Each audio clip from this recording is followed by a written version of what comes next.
तो मैंने कहा इससे पहले क्या होता था। कहा साहब मैं बीएसपी का फुल टाइमर था, जीवन भर मैंने अपना पूरा जीवन उसमें बर्बाद कर दिया। भाजपा जहां 2024 को लेकर तैयारी कर रही है, तो वहीं मुख्यमंत्री योगी आदित्यनाथ भी पूरी तरीके से सरकार के कामों को गिनाने में जुटे हुए हैं। लेकिन सोमवार को सोशल मीडिया संवाद कार्यक्रम के दौरान योगी आदित्यनाथ ने 2019 के लोकसभा चुनाव का एक किस्सा सुना डाला। कहा कि जब मुझ पर प्रचार करने को लेकर बैन लगाया गया, तब मैं अयोध्या गया। वहां पर एक दलित परिवार ने मुझे घर पर बुलाया। तब उसने कहा कि भाजपा की सरकार में हमें बहुत लाभ मिला, जबकि 2017 के पहले बसपा में रहते हुए मैंने अपना जीवन बर्बाद कर लिया। विगत लोकसभा चुनाव में मुझे भारत निर्वाचन आयोग ने बैन कर दिया था। चुनाव चल रहे थे, बीच चुनाव में 3 दिन के लिए मुझ पर बैन लग गया। अब मेरे लिए परेशानी थी, 3 दिन मुझ पे ही बैन लग गया। प्रचार नहीं कर सकता था, मीडिया में भी कोई मेरा इंटरेक्शन नहीं हो सकता था, मुझे कोई बयान नहीं देने थे। अब क्या करूं? तो पहले दिन ही मुझे अयोध्या से एक निमंत्रण आया। मैंने कार्यक्रम बनाया था, अयोध्या जाऊंगा, श्री राम जन्मभूमि और हनुमानगढ़ी के दर्शन करके फिर वापस आऊंगा। तो अयोध्या से एक निमंत्रण मुझे मिला। एक अनुसूचित जाति के एक व्यक्ति ने मुझे आमंत्रित किया कि आप अयोध्या आ रहे हैं, आप मेरे घर में आ जाते तो अच्छा रहता है। तो मैंने पूछा भी क्या है इनके घर में। लोगों ने कहा इनके घर में गृह प्रवेश है। तो मैं गया, तो मैंने कहा चलिए आ जाएंगे, क्योंकि मेरे पास कोई काम तो था नहीं, तो मुझे दर्शन के बाद था। तो मैंने कहा दर्शन के बाद घूमते घूमते निकल करके आ जाऊंगा। तो मैं सोचता था बहुत बड़ा घर होगा, लेकिन जब मैं वहां गया तो मैंने देखा कि एक छोटा सा घर है और परिवार के लोग एक थाली में दीप लेकर के खड़े हैं। तो मैंने उन लोगों से पूछा, मैंने कहा आप ऐसे क्यों खड़े हैं? उन्होंने कहा साहब आपके स्वागत के लिए। मैंने कहा आपका घर? कहा ये हमारा घर है। मैंने कहा ये तो प्रधानमंत्री आवास योजना का घर है। कहा साहब इसीलिए तो बुलाए हैं, यही तो हमें मोदी जी ने दिया है और आपने दिया है।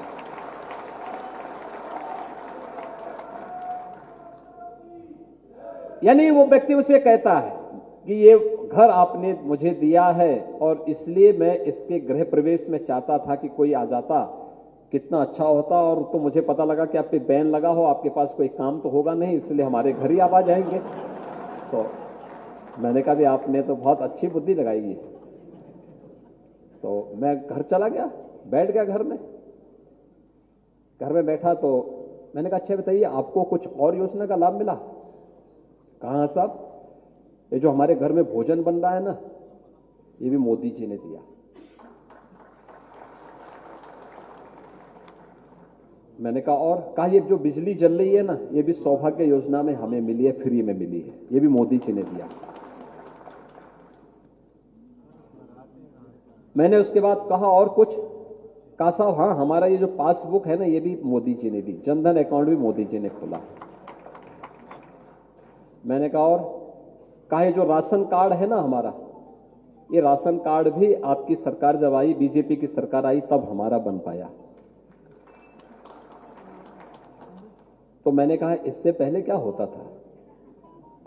आके 17 और 14 के पहले क्या हो रहा था? यह देश तो 1947 में आजाद हो गया था। कहा साहब मैं बीएसपी का फुल टाइमर था, जीवन भर मैंने अपना पूरा जीवन उसमें बर्बाद कर दिया, लेकिन कभी मेरे परिवार के लिए आवास नहीं बन पाया। मुझे आवास बनने की बात तो दूर। तो मैंने कहा कैसे रहते थे आपके? उसने कहा साहब मेरे 3 बच्चे हैं, 2 लड़की और 1 लड़का। बड़ी लड़की की शादी कर ली है, छोटी पढ़ रही है और 1 लड़का है ये। मैंने कहा आप वैसे काम क्या करते हैं? कहा साहब उनके लिए उस पार्टी में काम करता था, लेकिन समय समय पे परिवार का भरण पोषण करने के लिए राजमिस्त्री का भी काम कर लेता था। तो मैंने कहा, आपके मन में कभी इच्छा नहीं हुई कि घर बनाना चाहिए? कहा, साहब घर बनाने की इच्छा होती थी, लेकिन लड़की बड़ी थी, पहले मुझे उसकी शादी करनी थी। तो पहला पैसा इकट्ठा किया, लड़की की शादी कर दी। फिर पैसा इकट्ठा किया तो मन में आया कि घर बनाऊं या लड़के के लिए कोई कारोबार करूं। 1 लाख रुपए इकट्ठा कर पाया, लेकिन 1 लाख में तो घर बनेगा नहीं। तो उसी समय मुझे आकर के आपके अधिकारियों ने कहा कि ये प्रधानमंत्री आवास योजना में तुम्हारा घर स्वीकृत हुआ है, अपना अकाउंट नंबर दो। मैंने नंबर दिया, 1.5 लाख की पहली किस्त मेरे अकाउंट में आ गई। और अगली बार पूरा पैसा आया, मेरा पूरा मकान बन गया। मकान बनते ही बिजली वाले आए, उन्होंने कहा, भाई इसमें बिजली का कनेक्शन भी देना है।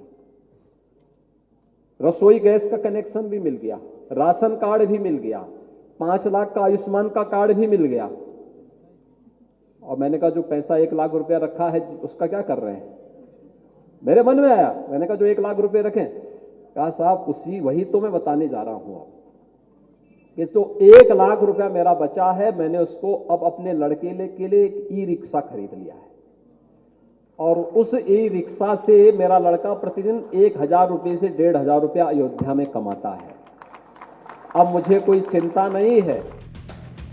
वहीं वीडियो में दिख रही ये तस्वीर 2019 के लोकसभा चुनाव के दौरान योगी आदित्यनाथ के अयोध्या दौरे की है, जब उन पर चुनाव आयोग ने प्रचार पर बैन लगा दिया था। लेकिन यूपी तक इस बात की पुष्टि नहीं करता कि जिस दलित परिवार का जिक्र योगी आदित्यनाथ ने अपने सोमवार के बयान में किया वो यही है या फिर कोई और। बहरहाल योगी के इस बयान पर विपक्षी पार्टियों या बसपा की तरफ से क्या कुछ रिएक्शन आता है, ये अब देखने वाली बात होगी। ब्यूरो रिपोर्ट, यूपी तक।